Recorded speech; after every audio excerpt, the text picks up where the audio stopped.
So we're good. Okay, so we're ready to get started. So if you're here for the panel about attracting buyers, retailers, and distributors to your brand, come on in and have a seat.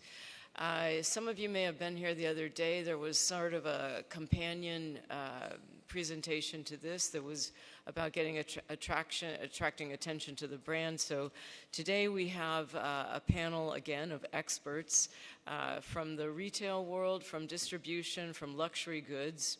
And what we wanted to really do is talk to you about how if you've walked the show at all, you'll see that we're in an extremely competitive environment. So if you're a brand, how do you stand out? How are you actually going to get distribution?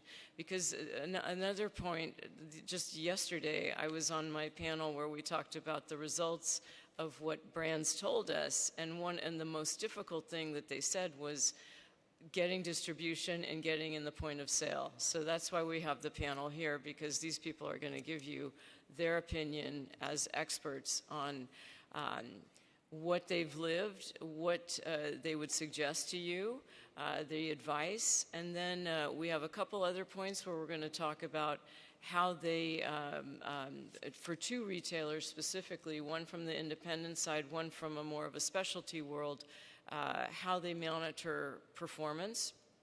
And then we're going to talk about being retail ready. So you're ready to launch, you're ready to go, you're ready for the show. Okay, so I will just turn it over to my first panelist, which is Eduardo Garcia here. He is someone that I've known for a few years, and we've done some panels together. So Eduardo, go ahead and tell everybody who you are, and then he's going to tell you what he thinks is key that you should know. Thank you, Karen. Good afternoon. My name is Eduardo Garcia de Alba. I'm from Mexico City. I have a niche boutique. We work with 71 brands. And of course, my perspective is going to be focused into that kind of retail space. In my mind, niche perfumery, it's a journey.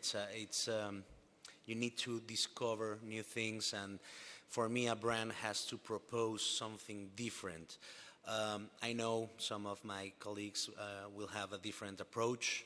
Maybe some of them are looking for something that sells very, very quickly. But in my case, for a brand to stand out, first and foremost, it has to have a unique concept.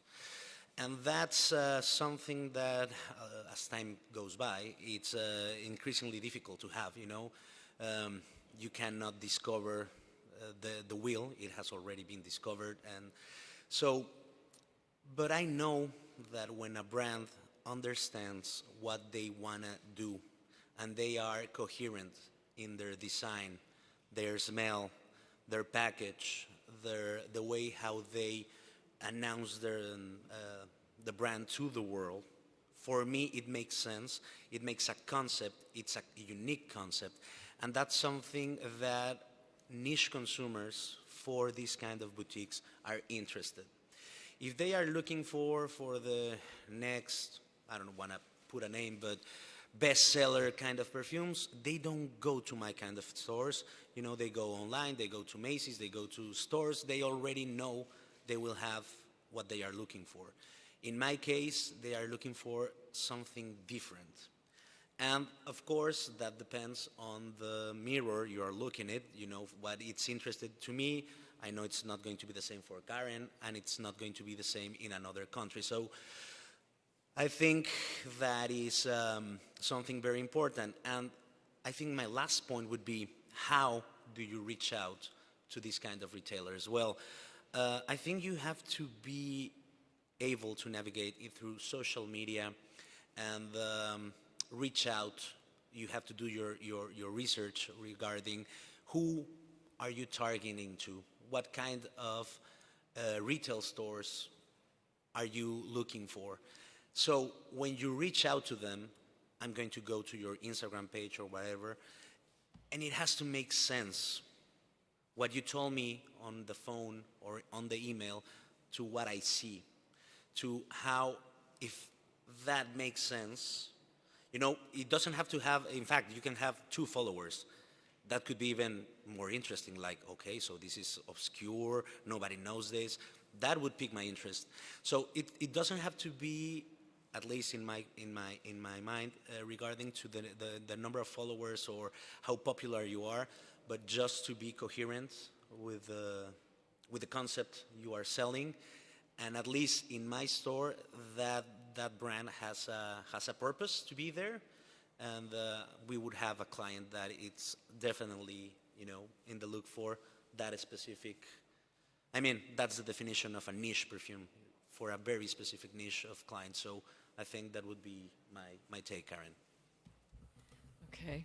And I know you also mentioned to me that you just said you had over 70 brands. So you don't want to bring in brands that cannibalize another. So Absolutely. so as you're looking, you want to make sure that it's different. Absolutely. And so I think that one of the really important points then for a brand would be, if they're targeting specific retailers that they want to be in, they need to know what is in that shop.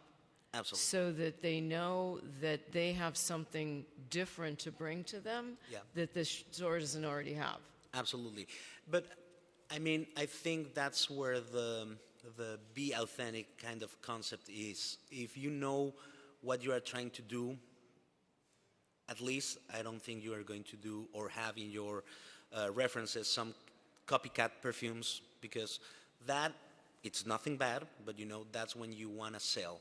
So you need to cater a lot of taste. So you would have your aquatics, your gourmands, and you try to be friends with everybody instead of just focusing on a specific idea. And for that matter, normally when you try to do that, you avoid being redundant with other brands. Of course, again, you are not discovering the wheel. There are going to be references that somehow they smell similar to others, but I think there's always a way in how you present your perfumes to be different. I mean, I do have a lot of fougères. What is there to invent for a fougère? But some brands, they do a little twist, and that's what we're looking for. At least for me, we would need to have even the classic kind of fougères, yes. But what else can you propose? And when you smell something that it's like, wow, what is it? I haven't smelled this, but it has a wow factor. That difference, at least in my kind of stores, it's where I'm looking for. Okay. I think we're gonna skip over a little bit. Of course. The last bubble there of navigating digital, because I think everyone has a point of view on that. Yes. But now let's pass the mic down to Carlo. Carlo has a very unique position in what he does, and I've known him a few years, and I have a lot of respect for him because he comes from a different side of the industry, but still related to what we do. And I wanted to have someone with a new perspective to come and talk to you from his point of view. And so thank you, Carlo. Thank you, Karen. We share the same consumers. We do. Yes. It's luxury. My name is Carlo Pignataro. I'm the author of the books Sell with Style, The Ultimate Guide to Luxury Selling, Serve with Style, and Serve with Style, Customer Service in the Age of Experience. I also host a podcast, Lux and Friends, and I've been working in the luxury industry for the past 20 years as a consultant in the areas of strategy and creativity and L&D, learning and development. The couple of things that I would say need to be said, as far as I'm concerned, are the beginning and after beginning means before even starting a company, a brand, a product, is to understand not only what you want to do, but where society is going. Trends forecasting, in my opinion, and as per my experience, is increasingly important. Society changes, evolves. There are moments in times where there are decades where nothing happens, and days where decades happen. So it's important for us to understand where society is going and try to create products, services, brands, communication, and so forth that speaks to the heart of people evolving in different directions. So that's the before. The after side, and of course everything in between, would be the point of sales. In my experience, I have designed customer experience programs for many brands, from Sephora, but also Cartier, Chopard, Fendi, Bottega Veneta, you name them. And what I think is very, very important is to create excitement in the point of sales. The salespeople, the brand ambassadors, the associates are the first clients of a brand, isn't it? If they don't like it, if they don't love it, if they don't understand it, they'll never be able to pass the message. Now, what's interesting from what I see is that the message cannot be force-feeding. We spoke about it because I always follow you when you have your gastronomic adventures in France, and I envy you because I'm based in Dubai, so I don't get to have all those escargots and foie gras on a daily basis. But I refer to the foie gras in particular. You know that very idea of feeding goose, force-feeding goose. So the storytelling that we see happening in many, many boutiques all over the world is sort of force-feeding. When you have this standard story being told every time to everybody in the same way, in the same fashion from beginning to end. And that doesn't work anymore. So for me, those two sides of the business are very important, often overlooked. And there's not enough investment that can be put in doing those things well. Another point that I think was really important that you talked to me about was defining the values and having quality with integrity. Well, to me, values are increasingly important. They've always been important, right? Because they make people come together. We make friends and associates and partners based on what we share, isn't it? But that's very important also at the marketing, in the marketing side. I was walking the show today and I saw a few booths here and there where there are some words written and I see, "This is my story." Now, the story is important, but your story is only your story unless and until somebody associates with it. So I think it's much more interesting and important when you say, rather than saying, I want to change the world and this is what I do to change the world, but rather, the world is unjust, the world needs to be changed, let's do this. So that becomes your story.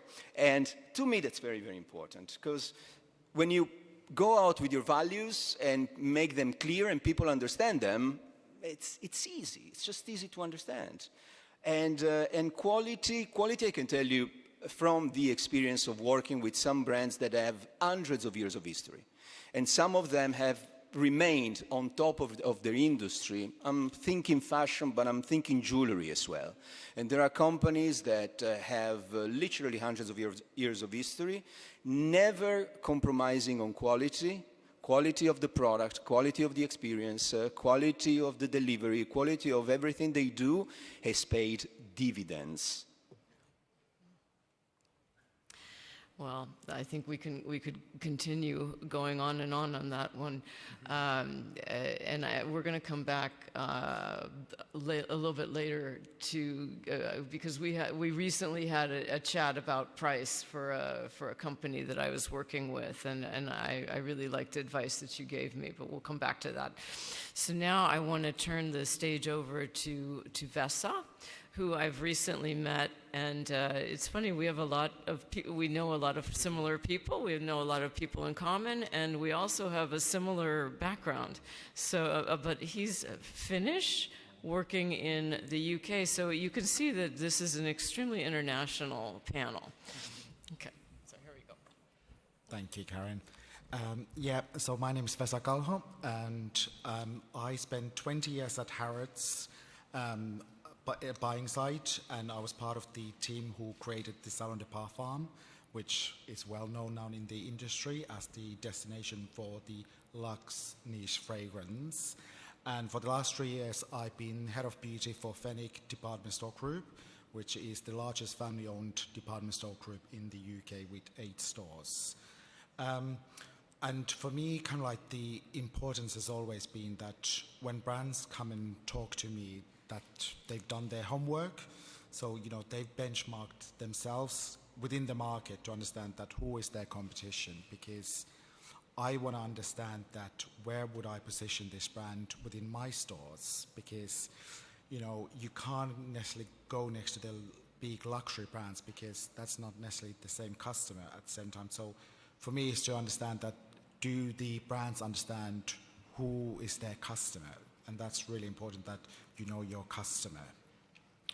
And I think, therefore, kind of like then that brings together the strategy and kind of like the marketing plan, because at the same time, I want to understand that what is the 3 to 5 year strategy for the brand. I'm not going to hold you down to that, but at the same time, it's really important that you have got a vision, and you know you have to be agile at the same time, but there needs to be that vision that, you know, where will you be in the next 3 to 5 years? Where do you want to see your brand? And I think the third point for me, which is also important, is to keep promises. And as especially a luxury retail, you know, brands coming to meet me, and if I say that, you know what, I would love to work together with you, you know, when shall we start? For brands to understand that, are you able to keep your promises? Because actually, I'm going to be asking a lot of things, and can you meet those demands? Because at the same time, it can be a gold mine, but at the same time, it can be a trap, because, you know, if you haven't got the resources or if you haven't got the funding behind you, you know, it could be that actually before you even start, it stops. So kind of like, you know, being kind of like honest with yourself that, you know, am I able to meet these, you know, demands from the retailer?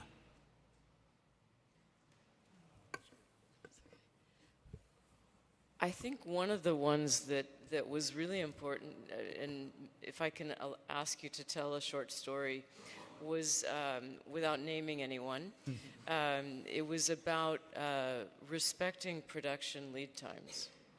Yeah, because I think sometimes, you know, especially, you know, when I was at Harrods, you know, we were first to the market, and we would have these plans in place, you know, which we worked 6 months in advance, usually. And, you know, we talked with the brand that, you know, are you going to meet the on-counter launch date? And the brands would many times say, yes, I can meet that. And then, you know, a month before the launch date, you know, everything in place, except the stock isn't ready yet. And that's, for a retailer, that's a problem, because we've done all of that planning and budgeting. And if our brand partner can't meet that, that puts us in a very difficult position to find another solution. So kind of like, you know, it's that open communication, just, you know, constantly, you know, having that relationship and communication with your retail partners so that, you know, they are aware what is going on. You know, I think the other thing that I remember we talked about that was interesting, well, and to that point, because I've been there as well when I was at Sephora, and you know, if that happens, and you as a retailer, you have to juggle, and so it's like, okay, I can't promote that brand now because they're not ready, so I got to promote somebody else, and it's going to have to be someone I can rely on, but also then it colors your mind to that brand. And so unfortunately you can't launch twice. No. and if you can't launch the first time, you really need to be upfront about it. Exactly. So that you don't end up in that type of a situation. That's correct, yeah. You know, that, you know, those marketing opportunities don't come often. So if you miss that, it might not come again. I think there was another point that you talked to me about. It was having to do with, well, the strategy and the marketing plan, but also understanding the cost of doing business with a retailer, and especially with I mean, you have 8 stores in Yes, your exactly. group, Yeah. so it's different from what Eduardo is with, which we'll get into that in a minute. But I think also that was a point where you said you have to understand, you know, I'm going to ask for X number of samples, I'm going to ask for X number of contribution to be in certain marketing vehicles. Exactly. And how to interact with the brand so that they're aware of what these expenses could be. Exactly, because obviously I'm coming from a different retail background to Eduardo in that sense that, you know, we are a department store. So whereas the customer expects each brand to have their own sales associate rather than person who has got the knowledge of all of the brands and products within that shop. So that already is a big cost. Staffing is always going to be the biggest cost to you. And then the marketing on top of that, because brand awareness, especially in a department store where I've got over 100 fragrance brands, how do you stand out? You need to have marketing budget behind that, which includes then samples and gifts as well. So that is a big cost as well. Yeah, so I think it just goes to really understanding where do you want to position your brand, and do you have the resources to do it? Extremely important. And so this is a good segue to Francois, because Francois, again, I've known Francois over 20 years. We worked together when we were 5, right? Anyway, no, from the Sephora days and beyond. And Francois, very interesting, Frenchman based in San Diego. Okay, so, and for many years now, so he has an expertise in the U.S. market, and I often have brands ask me about getting into the U.S. market, and so I really wanted Francois to come because he is now my go-to guy whenever I have questions about what's happening there. So Francois, take it away. Thank you, Karen. Yes, I indeed have 20 years of experience in that industry. As a brand owner with L'Artisan Parfumeur, and then with my own company as a distributor, consultant, and service provider for brands. My take on the market is quite simple. I like to compare our market of what we call niche perfumery closer to industry that we meet in California, like music industry, film industry, so entertaining industry. And I think it's really a question of scale. So you do have the large groups, the large brands signing with the large groups. You know, you're a famous band or big band and you sign with Time Warner and Sony, Universal. And so you're a perfume brand and you become something. You sign with L'Oréal, or basically in that case, L'Oréal acquires you. And then there is the independents. And the independents, they can't work with major companies. Maybe if they are successful one day, they will be picked. But they work different style. They can't compare themselves with those big brands. They can't compare themselves with this market. It's just a different scale. So if you look at the distribution, you have to find your way, you have to find your niche, you have to build your community first. When I was at the head of L'Artisan Parfumeur 20 years ago, and it was just a $3 million company, we had no chance to go, although I knew Karen from Sephora, but no chance Karen would take L'Artisan at Sephora. It didn't make sense either. So at the time there was no internet, so we developed the boutiques. And that was our way to get to meet the clients and build a community and build from there and from there and from there. So I think for an independent brand today in perfumery, it's essential to start with building your community. And if you have all these elements that have been gathered here, like why are you having this brand? Does it make sense? Where are you going in the next 10 years? Are you properly funded to get the samples? It's for your community first. And that's what we see in the US. I mean, people complain when they come as a brand and they say, we cannot find the market. There's only 25 retailers. There's only, and when you talk to my friends at Lucky Cent in Los Angeles, who live right, they say, like, every day we get 3 requests for new brands that we don't know what to do. So it's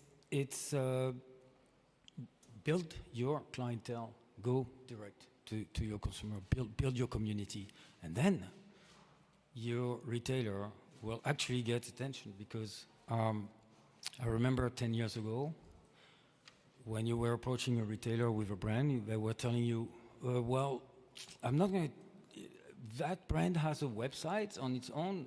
It's a problem because I'm going to do the entire work, working on the brand, putting it on the map, and then they're going to buy through your own company website. And it's a problem, because you're taking away the business from me. Today, the retailer has a fundamentally 360 different approach. It's like, are you successful selling? You're selling to your own community? Are you very strong there? How is your Instagram? How is your, are you a brand that people want? Then, okay, I want to be part of it. I want to be part of the party. And that's like a completely different paradigm. So yes, you can aggressively try to get the retailer, and at one point they will respond, but you want them to come to you and say, hey, there's something going on here. You have built your brand. I want to be part of it. And how do you get there? I think that's my personal take. I think you need a strong creative direction. Again, if we take the market as, okay, there's the independents and then there's the big guys, you can't have the consumer good approach.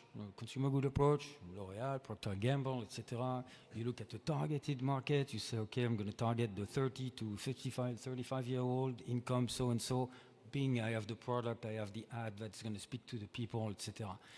Independent brand, you're like a fashion brand that starts, you're like a band, a rock and roll band that wants to start. You build your own community.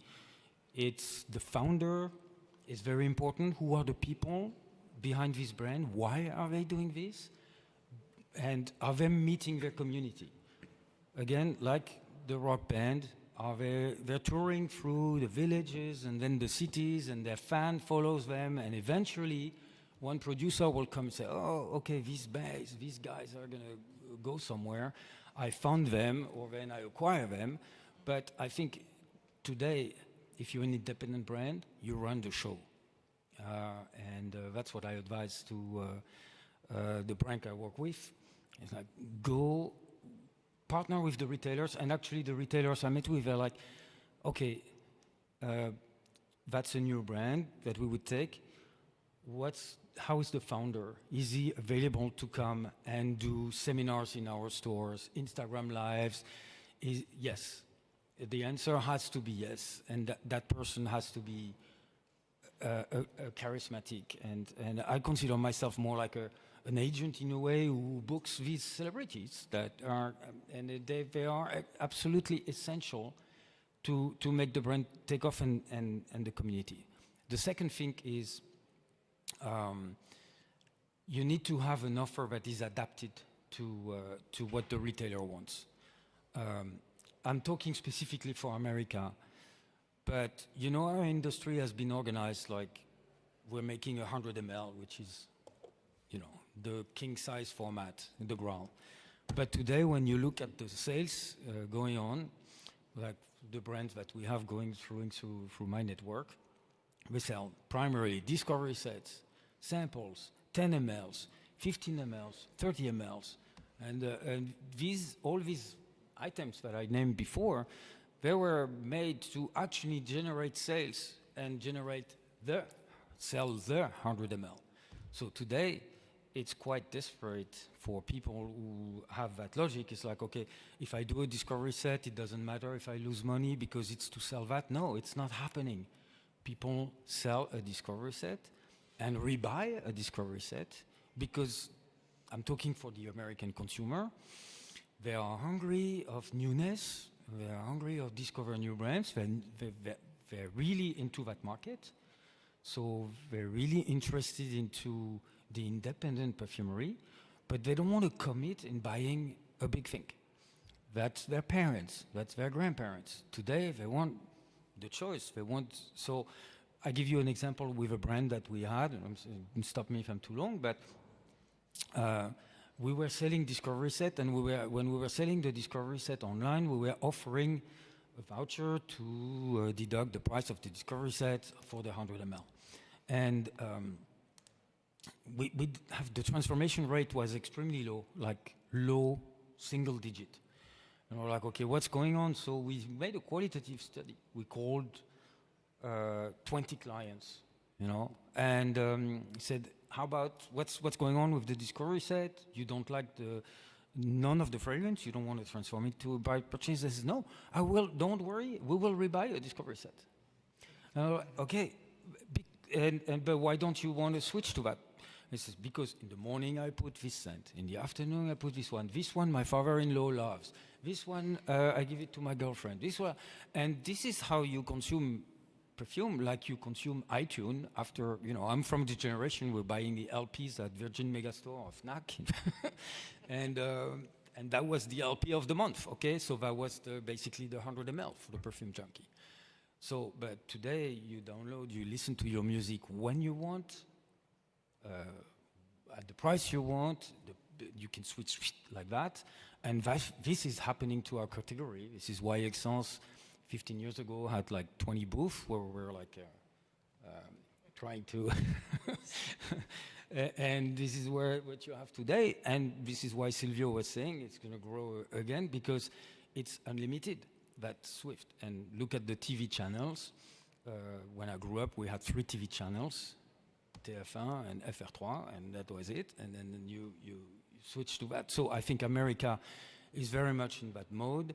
So how do you differentiate? Again, creative direction, essential. Like, be a showman, make your show, and have a product that is adapted to this new clientele. And again, don't think that you will develop your brand through wholesale like we did in the past.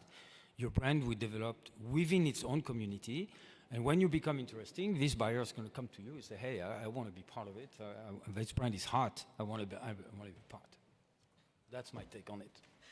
Well, you know, and right before the conference today, you and I ran into Silvio, and we had a short chat. And during that chat, we were saying how loyalty to brand is, I think you said it's dead. Yeah, I mean, it's not that your brand is not interested.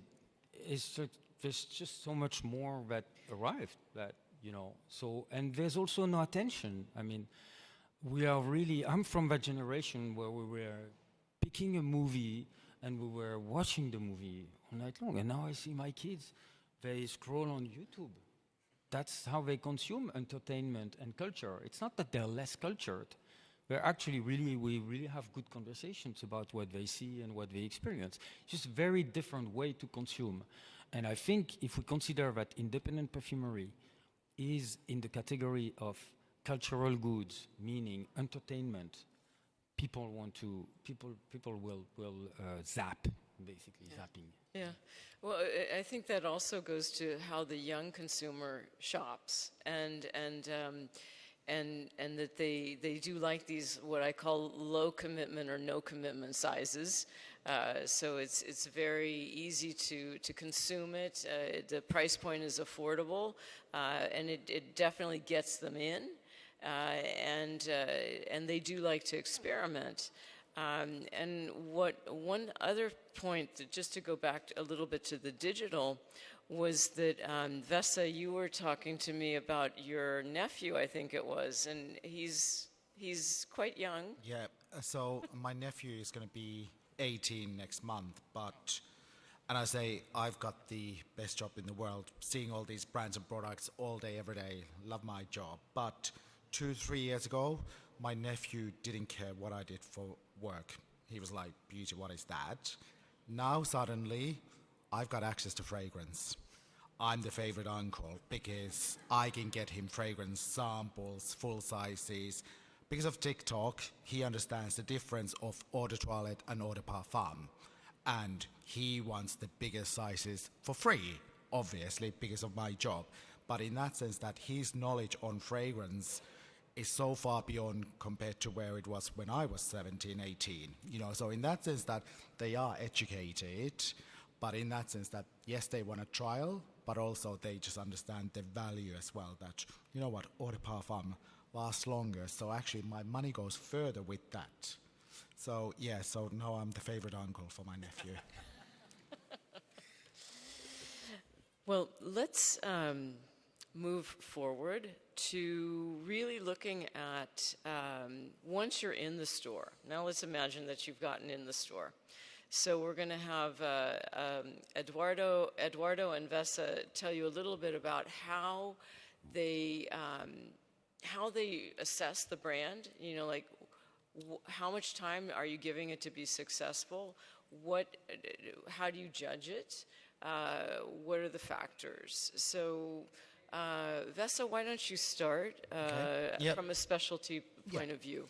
Yeah, so obviously Eduardo and I are slightly different, kind of like when we review that. For us, in a department store, space is important. Every inch needs to be making money. And in that sense that if it doesn't, we need to find something that is making money quickly. So therefore, kind of like for us in a department store, kind of like we would usually give more of our brands the 6 months to see are they going to be successful or not, and then to, make decisions. It's not that you will be out after 6 months, but it's like something needs to change. If it's not performing to the expectations that we both have agreed on, that, what are the sales targets and the expectations. So in that sense that, the first 6 months is crucial. And, that's, like Karen said, that you only launch once. So that is your launch period. So you need to make the momentum happening from there and then build from there. But I think kind of like, like I said earlier, that regular communication is really important. Like, just kind of like, hi, just want to understand that, are the sales meeting the expectation? Is there anything we need to do? Could we do something different? That, what is working? To understand that, is there something that you're not doing necessarily that could actually change the business for you? And in that sense that, like I said, I've got over 100 fragrance brands, but amongst all the other categories, I've got even more brands. So I'm not necessarily going to come to you, say that, oh, you should be doing that. So I need the brands to be that hungry and, make that happen for them, because it's within their benefit to make that happen. And I think kind of like, again, if you get a department store, stocking you, it might be attractive that they're going to place a large order, and actually that's going to change the business. But actually, that's not necessarily always a good thing, because what if they're not replenishing that? And actually, you as a business, your cash flow is not happening. You need a cash flow to keep the business going. And it's really important to have the funds before you start, even with a retailer, because you need to be upfront. You can't start a business once you've got your first order. You need to be ready already in that sense. And for us in a department store, obviously sometimes it's easier to find a niche fragrance space within the store, because actually you don't necessarily need immediately a branded space. You grow your business to that, so that you will have a branded home. And for me, it's actually quite important that I can offer as many brands, then eventually that space that customers can buy into a brand within my store, so they've got that resonation with their brand within my store, and actually building that loyalty that way. Yeah. In my case, it's, I think, the opposite. Of course, we need to sell, it's a store, but we focus more on the experience, on the selection of the menu that we can offer to our clients and that they can actually discover something new. So in my case, we are more patient with the brand. Normally, we are, at least in my case, when you are selecting the brands, sometimes you are ahead of what's coming, so you need to give them time to breathe. I have several examples that brands that happened maybe 1 year, year and a half, and I sold maybe 2 pieces. But then the trend comes in, their actual strategies of communication begin to build, and then they become popular, So in my case, I think you need to check it like that, but there's always, in all the brands, you will notice the references that they are the slow horses. Sometimes, yeah, you have to kill them, but with that in mind, what I try to do with the brands, it's not to overwhelm my clients with, 16 references. That it's very complicated, at least even visually. A client comes in, we have 71 brands, it's over 1,000 perfumes, so they're like, where should I start? So even from the point of the client, or to actually sell the concept of the brand, at least for me, maybe 4, 6 references. Then what I try to do is create customers for that experience. And normally we switch to a model of push demand. So now pull demand. Now our clients, it's like, I know these 4 references, what else do you have from them? I want to know more. So that's a good point. And I always say in my kind of retailers, yeah, just take time. And also, unlike department stores, it's our job to actually promote and sell the stories that the brands, as we talked before, need to be very specific on what they do. So when you are passionate, as you said, I had to be the first customer. If I love the brand, then you sell it. And I have to be honest, I have some brands that for some reason I didn't click through, but and you see it, you don't sell that much. And it happens, my wife also, it's in the store, and when she's there, the references that we sell that day, they are different than when I am there. So it's very important, that part. I think the salesperson is also very important. But to wrap things up is, yeah, just patience with that, a careful selection of references. And yeah, I think that would be it. And you did mention to me you move things around the store, so I think that's interesting that Yes. you, as an independent, you have the flexibility. It's like, okay, it's we're coming up on Valentine's Day maybe, so I'm going to move some things around, and then we're going towards the spring, and particular flowers maybe are in bloom, and maybe you want to change the way the store looks so that every time the customer comes in, it's like coming into a new place for discovery. Absolutely. It's what he told me. He said they discover something that it's been there, but they never saw it. Yes. So this is something that the retailer has to do, but I think as a brand, you could also suggest it. Yes, absolutely. Changing the layout, it's critical. And yeah, a brand can help you. For example, most brands don't invest on displays, and they do work. You need to, as my colleague said, you need to have funds for POS, and just to think outside. I don't want a flyer, that doesn't work. Yes, samples are good, but what else can you give me? So that, it's also a very interesting tool that help us when you change the layout, like, oh, that's a new perfume. No, it has been here for a year, but now it has maybe a red stand, so something to consider. It's a lot of it is the psychology and definitely the positioning. So we really wanted to kind of end with a focus on what does it mean to be retail ready, and what do you as brands need to have. So you know, you've got at the center is being retail ready, and surrounding that are so many of the factors that my panel has spoken about, or that they talk to me about, you know, starting from being realistic with your timeline, having the strategy, shipping and logistics are under control and you know what you're doing. You have the lab samples, because there's many times where people are like, I know it's not ready yet. It's like, well, I can't judge the fragrance without the lab sample. Being agile. This is specific for niche, much more so than the big brands. And being able to course correct. And I think everybody learned this really during COVID, where it was, I mean, talk about a speed bump. That was more than a speed bump. That was like an Alp. But in any event, then as Francois said, your DTC, direct-to-consumer channel, extremely important.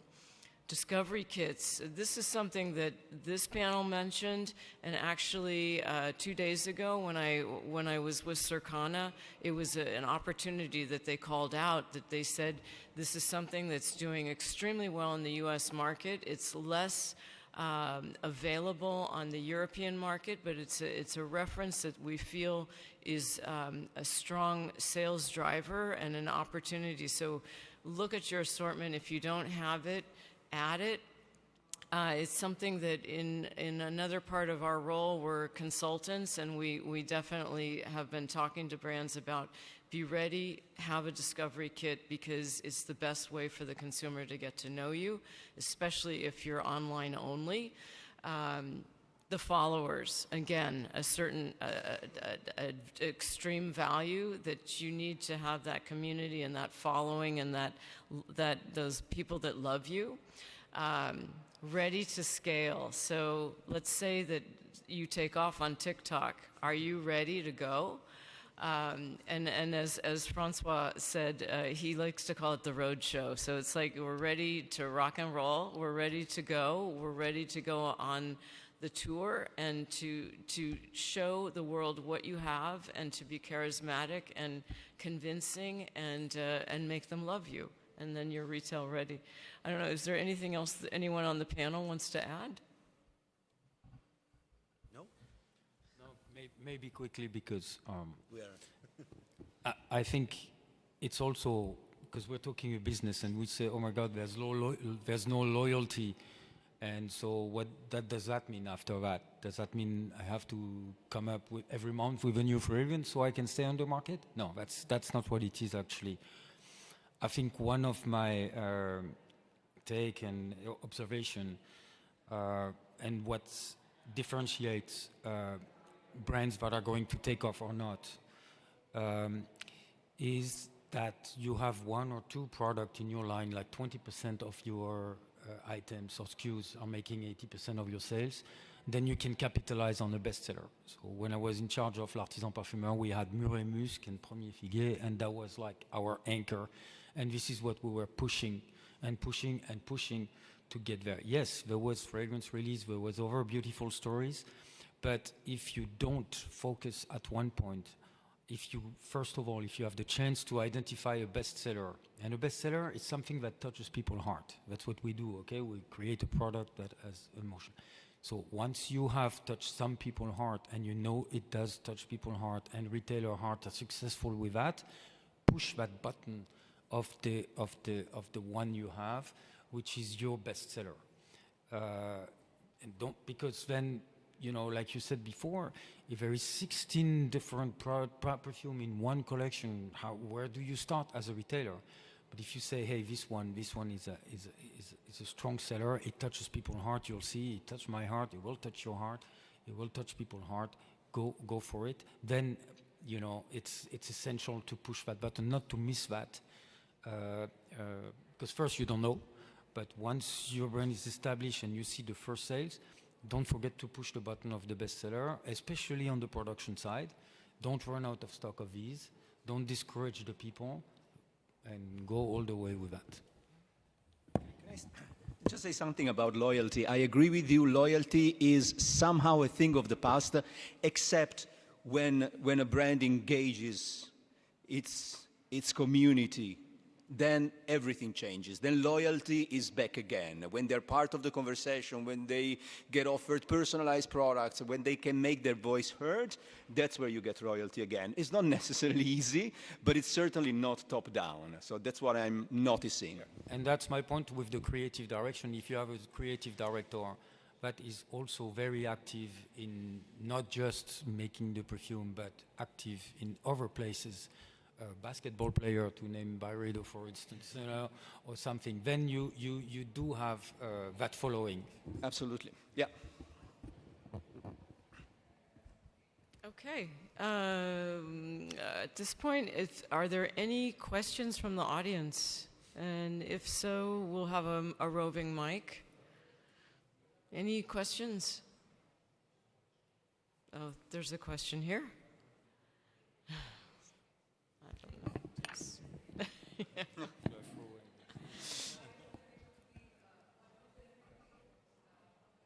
No mic?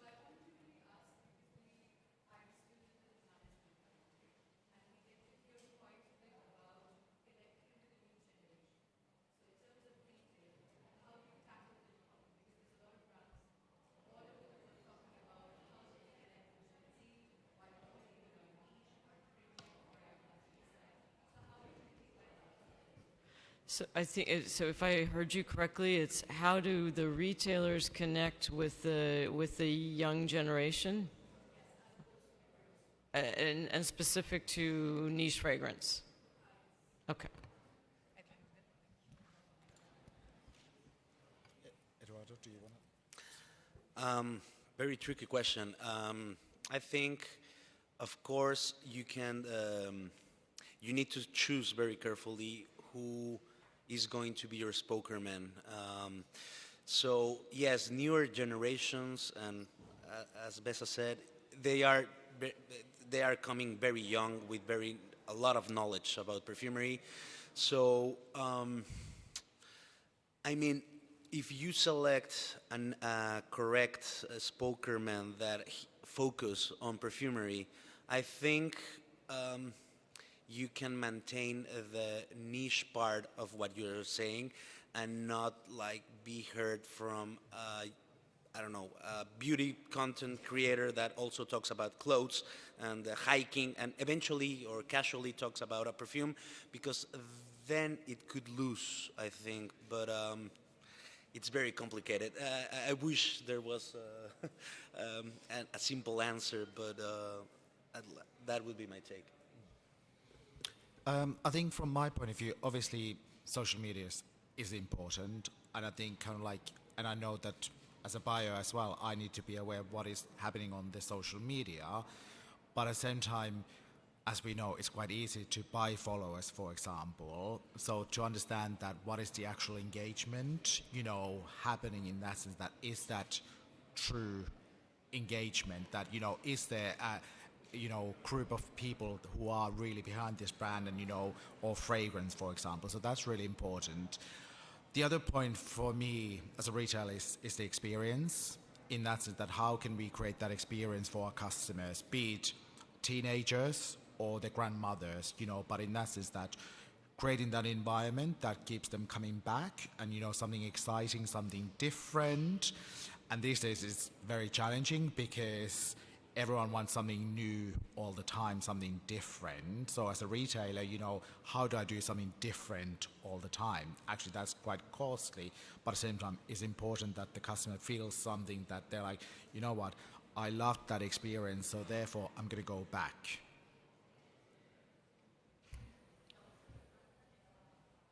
Any other questions? No? Okay. All right. Well, thank you so much. Enjoy the rest of the show.